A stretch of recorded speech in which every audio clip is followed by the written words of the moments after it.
The Adventures of Sherlock Holmes by Sir Arthur Conan Doyle. Adventure number 7. The Adventure of the Blue Carbuncle. I had called upon my friend, Sherlock Holmes, upon the second morning after Christmas, with the intention of wishing him the compliments of the season. He was lounging upon the sofa in a purple dressing-gown, a pipe-rack within his reach upon the right, and a pile of crumpled morning papers, evidently newly studied, near at hand. Beside the couch was a wooden chair, and on the angle of the back hung a very seedy and disreputable hard felt hat, much the worse for wear and cracked in several places. A lens and a forceps lying upon the seat of the chair suggested that the hat had been suspended in this manner for the purpose of examination. "You are engaged," said I. "Perhaps I interrupt you." "Not at all. I'm glad to have a friend with whom I can discuss my results. The matter is a perfectly trivial one." He jerked his thumb in the direction of the old hat. "But there are points in connection with it which are not entirely devoid of interest and even of instruction." I seated myself in his armchair and warmed my hands before his crackling fire, for a sharp frost had set in and the windows were thick with the ice crystals. "I suppose," I remarked, "that, homely as it looks, this thing has some deadly story linked onto it, that it is the clue which will guide you in the solution of some mystery and the punishment of some crime."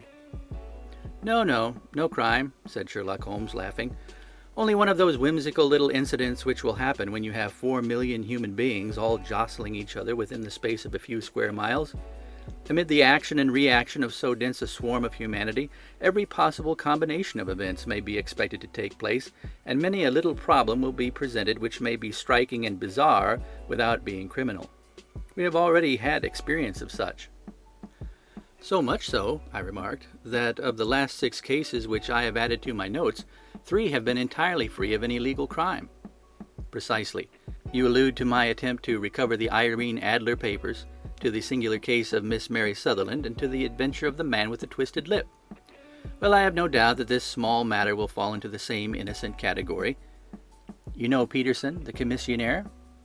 "Yes." "It is to him that this trophy belongs." "It is his hat." No, he found it. Its owner is unknown. I beg that you will look upon it not as a battered billycock, but as an intellectual problem. And first, as to how it came here. It arrived upon Christmas morning in company with a good fat goose, which is, I have no doubt, roasting at this moment in front of Peterson's fire. The facts are these.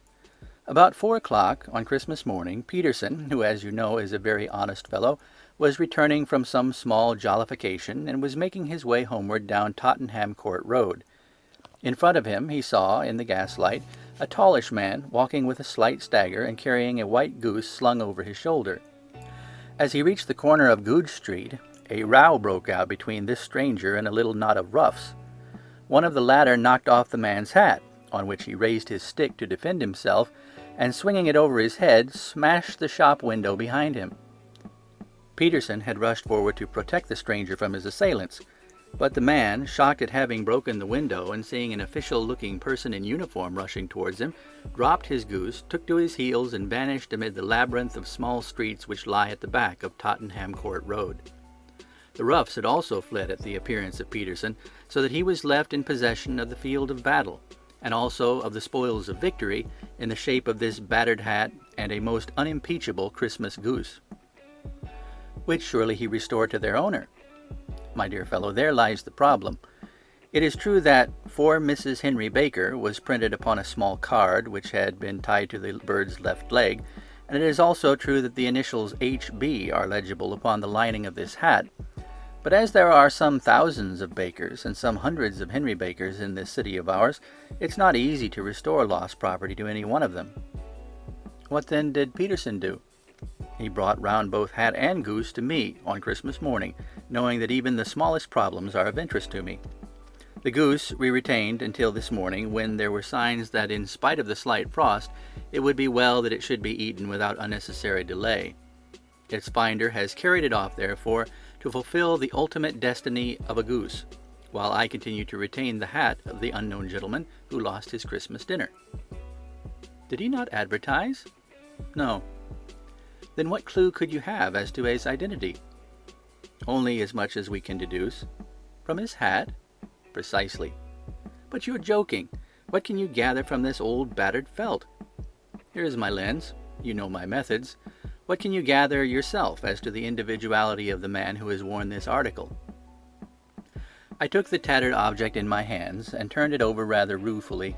It was a very ordinary black hat of the usual round shape, hard and much the worse for wear.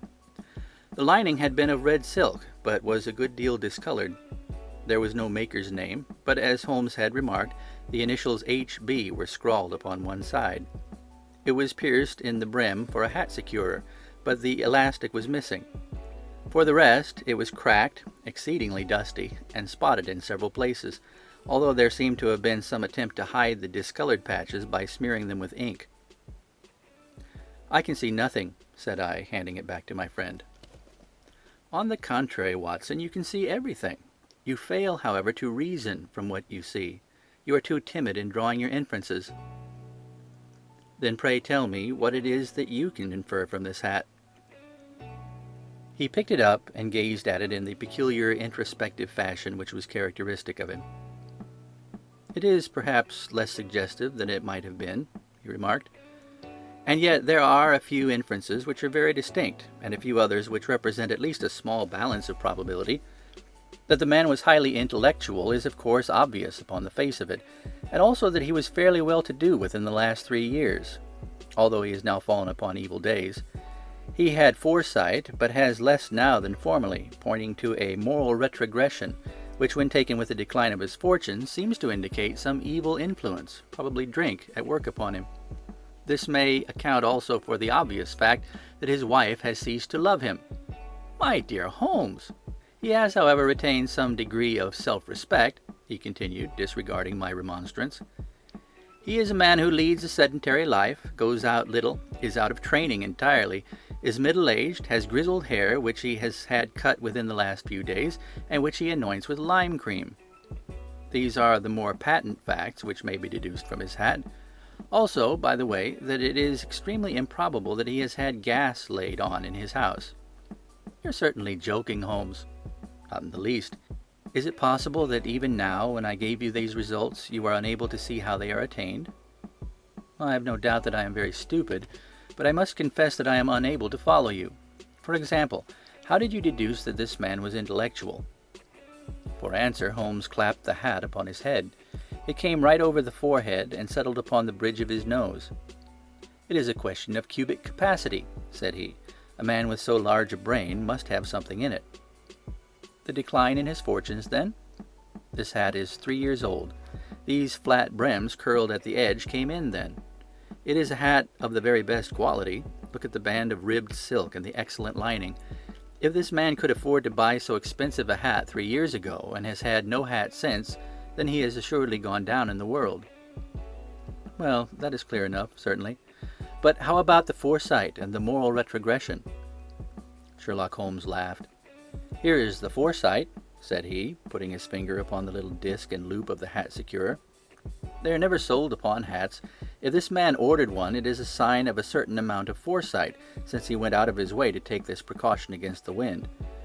But since we see that he has broken the elastic and is not troubled to replace it, it is obvious that he has less foresight now than formerly, which is a distinct proof of a weakening nature. On the other hand, he has endeavored to conceal some of these stains upon the felt by daubing them with ink, which is a sign that he has not entirely lost his self-respect." "Your reasoning is certainly plausible."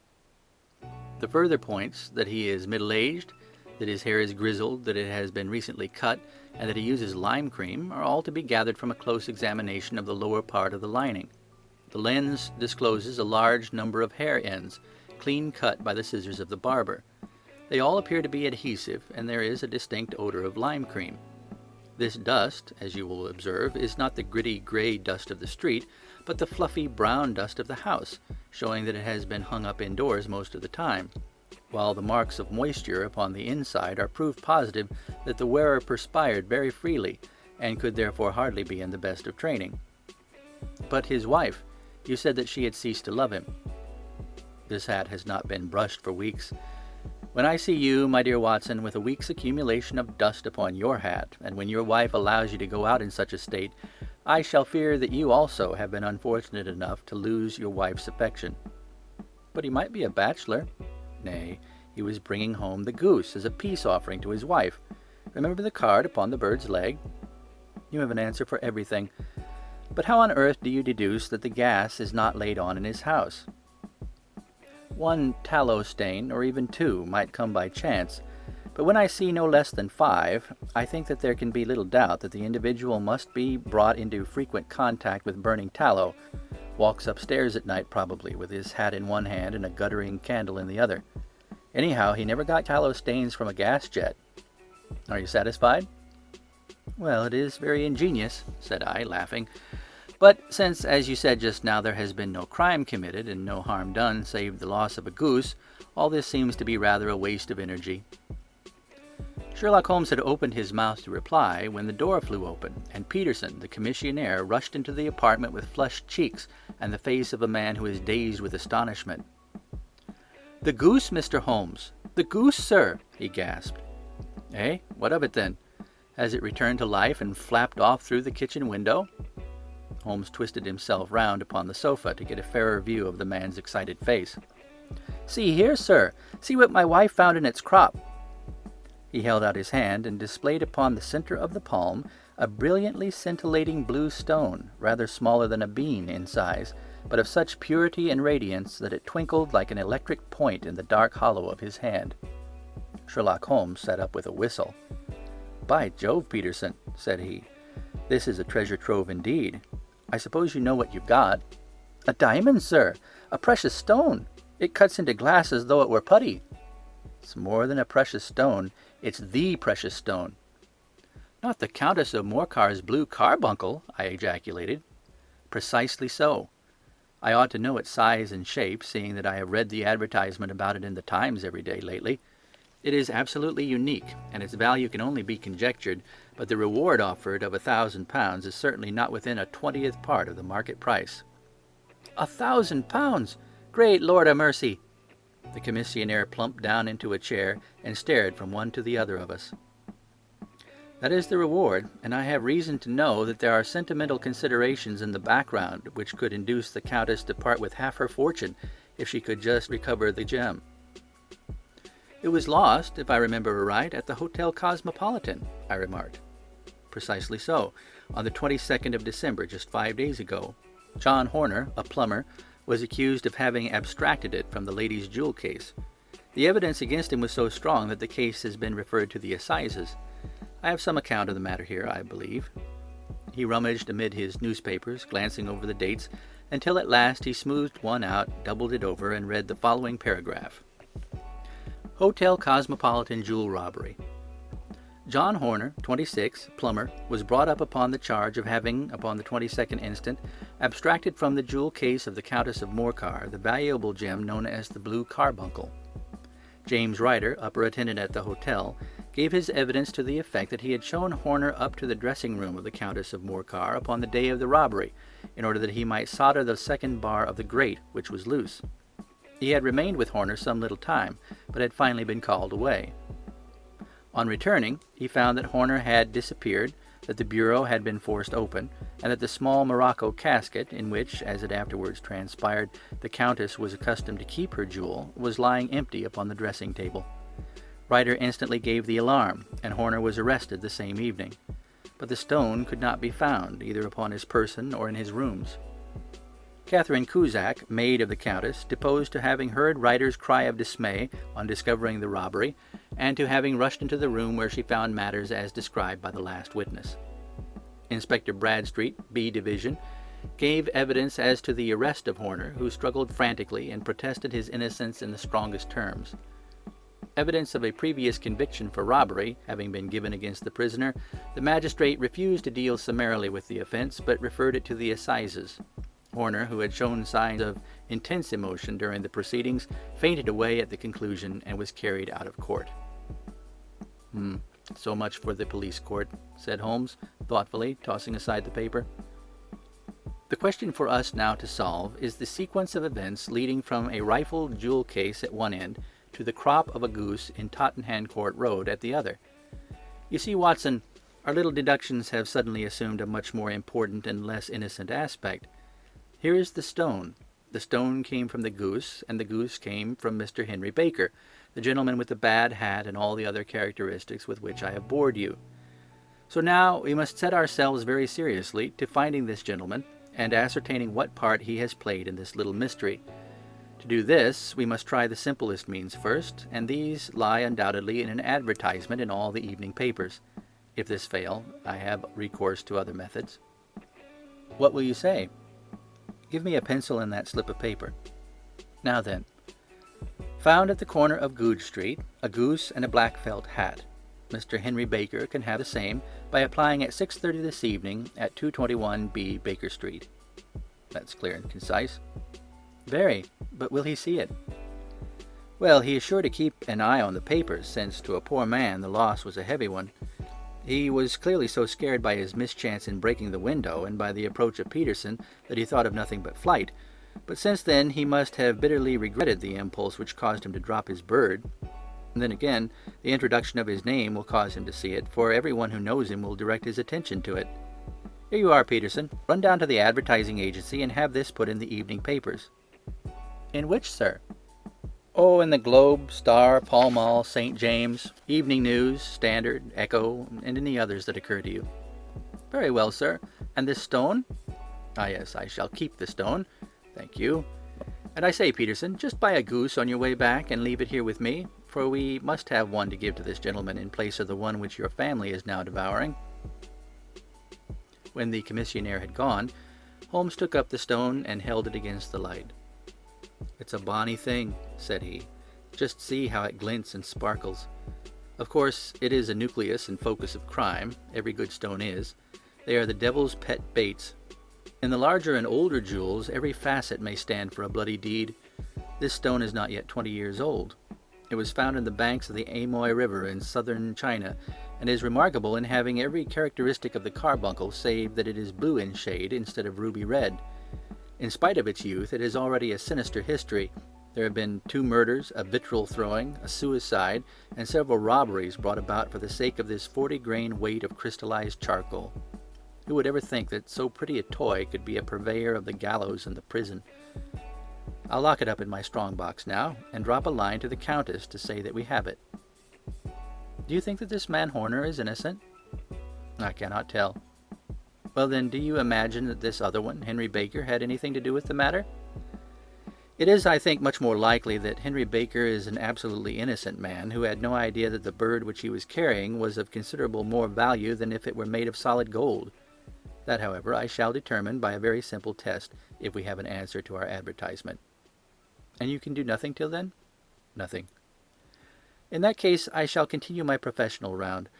But I shall come back in the evening at the hour you have mentioned, for I would like to see the solution of so tangled a business. Very glad to have you. I dine at 7. There is a woodcock, I believe. By the way, in view of recent occurrences, perhaps I ought to ask Mrs. Hudson to examine its crop. I had been delayed at a case, and it was a little after 6:30 when I found myself in Baker Street once more. As I approached the house, I saw a tall man in a Scotch bonnet with a coat, which was buttoned up to his chin, waiting outside in the bright semicircle which was thrown from the fanlight. Just as I arrived, the door was opened, and we were shown up together to Holmes's room. "Mr. Henry Baker, I believe?" said he, rising from his armchair and greeting his visitor with the easy air of geniality which he could so readily assume. "Pray take this chair by the fire, Mr. Baker. It's a cold night, and I observe that your circulation is more adapted for summer than for winter. Ah, Watson, you have just come at the right time. Is that your hat, Mr. Baker?" "Yes, sir, that is undoubtedly my hat." He was a large man, with rounded shoulders, a massive head, and a broad, intelligent face, sloping down to a pointed beard of grizzled brown. A touch of red in nose and cheeks, with a slight tremor in his extended hand, recalled Holmes's surmise as to his habits.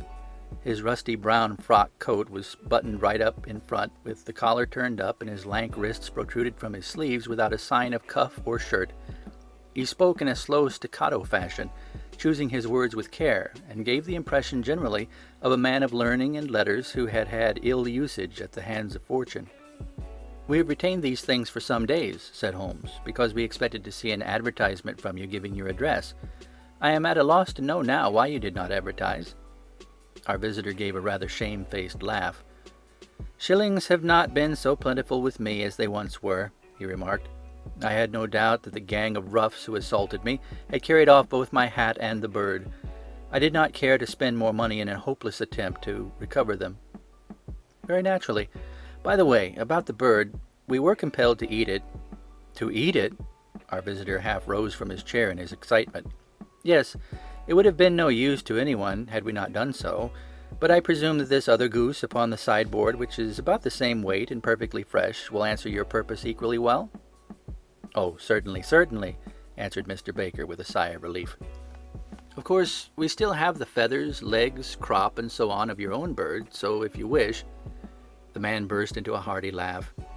"They might be useful to me as relics of my adventure," said he, "but beyond that, I can hardly see what use the dejecta membra of my late acquaintance are going to be to me. No, sir, I think that, with your permission, I will confine my attentions to the excellent bird which I perceive upon the sideboard." Sherlock Holmes glanced sharply across at me, with a slight shrug of his shoulders. "There is your hat, then, and there your bird," said he. "By the way, would it bore you to tell me where you got the other one from? I am somewhat of a fowl fancier, and I have seldom seen a better-grown goose." "Certainly, sir," said Baker, who had risen and tucked his newly gained property under his arm. "There are a few of us who frequent the Alpha Inn near the museum. We are to be found in the museum itself during the day, you understand. This year our good host, Windigate by name, instituted a goose club, by which, on consideration of some few pence every week, we were each to receive a bird at Christmas. My pence were duly paid, and the rest is familiar to you. I am much indebted to you, sir, for a Scotch bonnet is fitted neither to my years nor my gravity." With a comical pomposity of manner, he bowed solemnly to both of us, and strode off upon his way. "So much for Mr. Henry Baker," said Holmes, when he had closed the door behind him. "It is quite certain that he knows nothing whatever about the matter. Are you hungry, Watson?" "Not particularly." "Then I suggest that we turn our dinner into a supper, and follow up this clue while it is still hot." "Yes, by all means." It was a bitter night, so we drew on our ulsters and wrapped cravats around our throats. Outside, the stars were shining coldly in a cloudless sky, and the breath of the passers-by blew out into smoke like so many pistol shots. Our footfalls rang out crisply and loudly as we swung through the Doctor's Quarter, Wimpole Street, Harley Street, and so through Wigmore Street into Oxford Street. In a quarter of an hour we were in Bloomsbury at the Alpha Inn, which is a small public house at the corner of one of the streets that runs down into Holborn. Holmes pushed open the door of the private bar, and ordered 2 glasses of beer from the ruddy-faced, white-aproned landlord. "Your beer should be excellent, if it is as good as your geese," said he. "My geese?" The man seemed surprised. "Yes. I was speaking only half an hour ago to Mr. Henry Baker, who was a member of your goose club." "Ah, yes, I see. But you see, sir, them's not our geese." "Indeed. Whose then?" "Well, I got the 2 dozen from a salesman in Covent Garden." "Indeed. I know some of them. Which one was it?" "Breckenridge is his name." "I don't know him. Well, here's your good health, landlord, and prosperity to your house. Good night." "Now for Mr. Breckenridge," he continued, buttoning up his coat as we came into the frosty air. "Remember, Watson, that though we have so homely a thing as a goose at one end of this chain, we have at the other a man who will certainly get 7 years' penal servitude unless we can establish his innocence. It is possible that our inquiry may but confirm his guilt, but in any case we have a line of investigation which has been missed by the police, and which a singular chance has placed into our hands. Let us follow it out to the bitter end. Faces to the south, then, and quick march."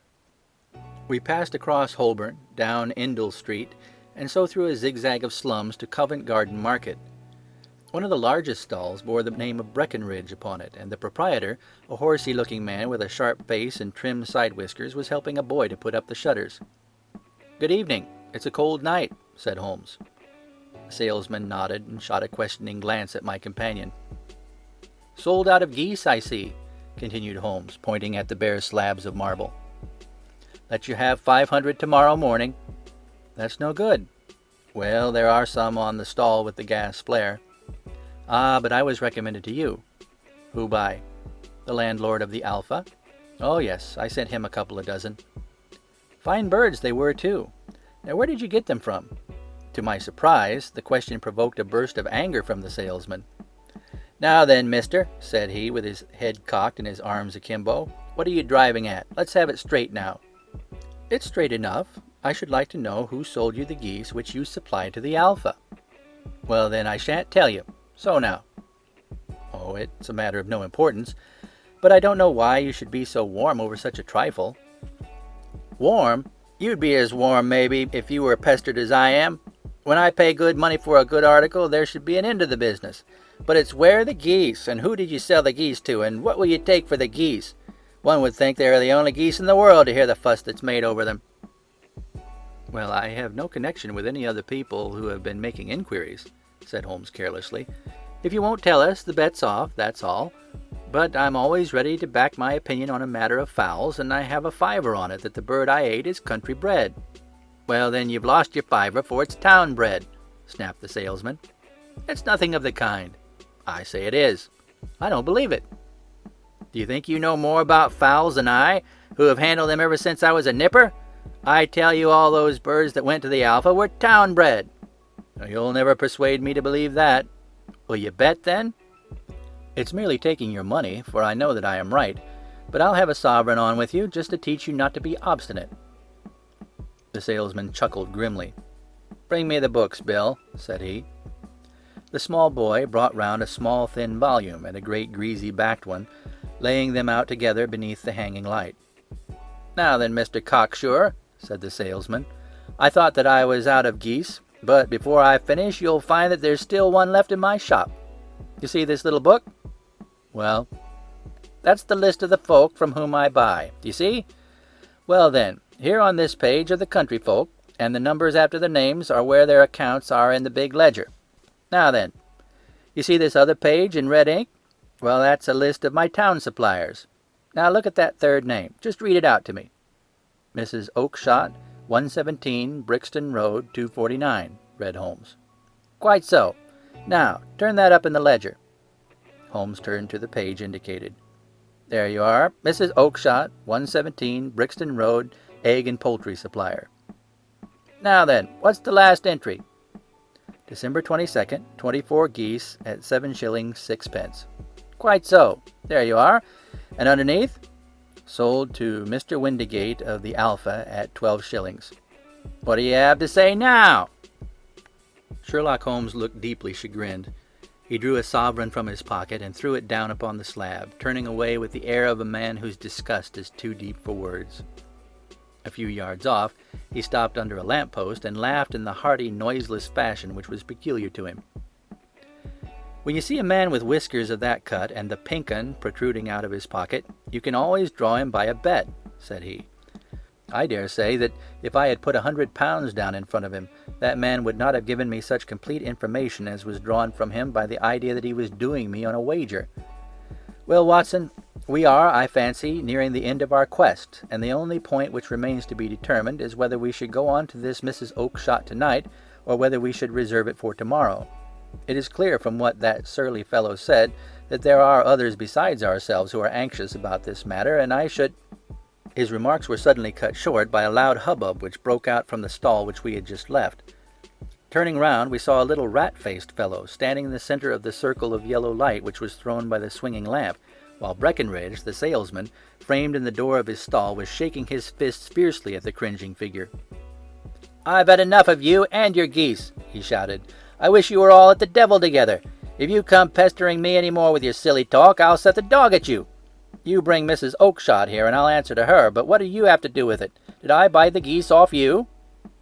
"No, but one of them was mine all the same," whined the little man. "Well, then ask Mrs. Oakshott for it." "She told me to ask you." "Well, you can ask the King of Prussia for all I care. I've had enough of it. Get out of this." He rushed fiercely forward, and the inquirer flitted away into the darkness. "Ha, this may save us a visit to Brixton Road," whispered Holmes. "Come with me, and we will see what is to be made of this fellow." Striding through the scattered knots of people who lounged round the flaring stalls, my companion speedily overtook the little man and touched him upon the shoulder. He sprang round, and I could see in the gaslight that every vestige of color had been driven from his face. "Who are you, then? What do you want?" he asked in a quavering voice. "You will excuse me," said Sherlock Holmes, blandly, "but I could not help overhearing the questions which you put to the salesman just now. I think that I could be of assistance to you." "You? Who are you? How could you know anything of the matter?" "My name is Sherlock Holmes. It is my business to know what other people don't know." "But you can know nothing of this." "Excuse me, I know everything of it. You are endeavouring to trace some geese which were sold by Mrs. Oakshott of Brixton Road to a salesman named Breckenridge, by him in turn to Mr. Windigate of the Alpha, and by him to his club, of which Mr. Henry Baker is a member." "Oh, sir, you are the very man whom I have longed to meet," cried the little fellow, with outstretched arms and quivering fingers. "I can hardly explain to you how interested I am in this matter." Sherlock Holmes hailed a four-wheeler which was passing. "In that case, we had better discuss it in a cosy room rather than in this wind-swept market-place," said he. "But pray tell me, before we go further, who is it that I have the pleasure of assisting?" The man hesitated for an instant. "My name is John Robinson," he answered with a sidelong glance. No, the real name," said Holmes sweetly. "It is always awkward doing business with an alias." A flush sprang to the white cheeks of the stranger. "Well, then," said he, "my real name is James Ryder." "Precisely so. Head attendant of the Hotel Cosmopolitan. Pray step into the cab, and I shall soon be able to tell you everything which you would wish to know." The little man stood glancing from one to the other of us with half-frightened, half-hopeful eyes, as one who is not sure whether he is on the verge of a windfall or a catastrophe. Then he stepped into the cab, and in half an hour we were back in the sitting-room at Baker Street. Nothing had been said during our drive, but the high, thin breathing of our new companion and the claspings and unclaspings of his hands spoke of the nervous tension within him. "Here we are," said Holmes cheerily, as we filed into the room. "The fire looks very seasonable in this weather. You look cold, Mr. Ryder. Pray take the basket chair. I will just put on my slippers before we settle this little matter of yours. Now then, you want to know what became of those geese?" "Yes, sir. Or rather, I fancy, of that goose. It was one bird, I imagine, in which you were interested, white with a black bar across the tail." Ryder quivered with emotion. "Oh, sir," he cried, "can you tell me where it went to?" "It came here." "Here?" "Yes, and a most remarkable bird it proved. I don't wonder that you should take an interest in it. It laid an egg after it was dead. The bonniest, brightest little blue egg that ever was seen. I have it here in my museum." Our visitor staggered to his feet and clutched the mantelpiece with his right hand. Holmes unlocked his strong box and held up the blue carbuncle, which shone out like a star with a cold, brilliant, many-pointed radiance. Ryder stood glaring with a drawn face, uncertain whether to claim or to disown it. "The game's up, Ryder," said Holmes quietly. "Hold up, man, or you'll be into the fire.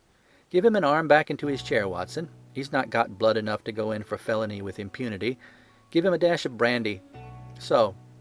Now he looks a little more human. What a shrimp it is, to be sure." For a moment he had staggered and nearly fallen, but the brandy brought a tinge of color into his cheeks, and he sat staring with frightened eyes at his accuser.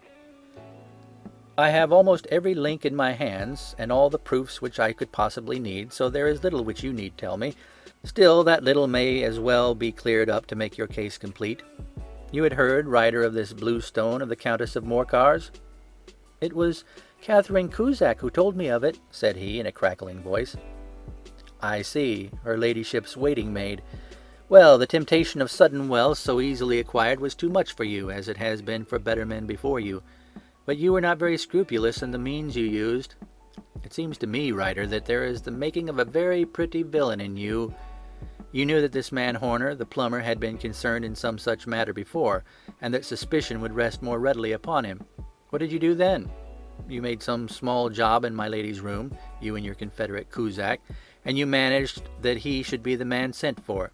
And then, when he had left, you rifled the jewel case, raised the alarm, and had this unfortunate man arrested. You then—" Ryder threw himself down suddenly upon the rug and clutched at my companion's knees. "For God's sake, have mercy!" he shrieked. "Think of my father, of my mother. It would break their hearts. I never went wrong before. I never will again. I swear it. I swear it on a Bible. Oh, don't bring it into court. For Christ's sake, don't." "Get back into your chair," said Holmes sternly. It is very well to cringe and crawl now, but you thought little enough of this poor Horner in the dock for a crime of which he knew nothing. I will fly, Mr. Holmes. I will leave the country, sir. Then the charge against him will break down. We will talk about that. And now let us hear a true account of the next act. How came the stone into the goose, and how came the goose into the open market? Tell us the truth, for there lies your only hope and safety. Ryder passed his tongue over his parched lips. I will tell you it just as it happened, sir, said he. When Horner had been arrested, it seemed to me that it would be best for me to get away with the stone at once, for I did not know at what moment the police might not take it into their heads to search me and my room. There was no place about the hotel where it would be safe. I made out as if on some commission, and I made for my sister's house. She had married a man named Oakshott, and lived in Brixton Road, where she fattened fowls for the market. All the way there every man I met seemed to me to be a policeman or a detective, and for all that it was a cold night, the sweat was pouring down my face before I came to the Brixton Road.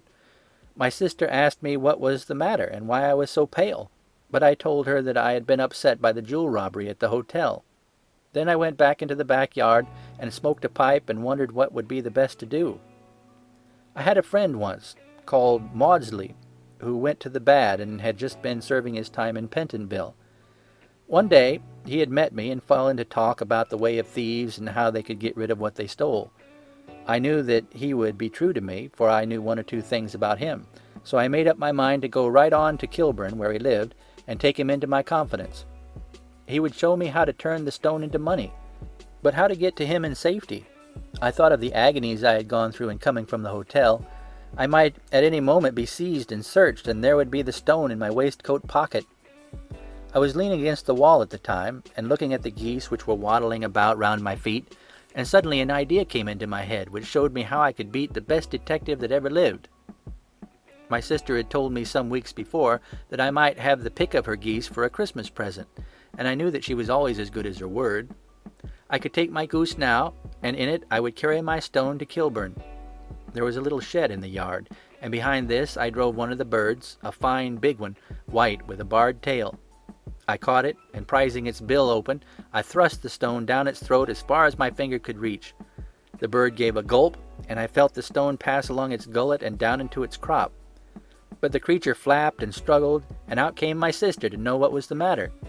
As I turned to speak to her, the brute broke loose and fluttered off among the others. "Whatever were you doing with that bird, Jem?" says she. "Well," said I, "you said you'd give me one for Christmas, and I was feeling which was the fattest." "Oh," says she, "we've set yours aside for you. Jem's bird, we call it. It's the big white one over yonder. There's 26 of them, which makes one for you and one for us and 2 dozen for the market."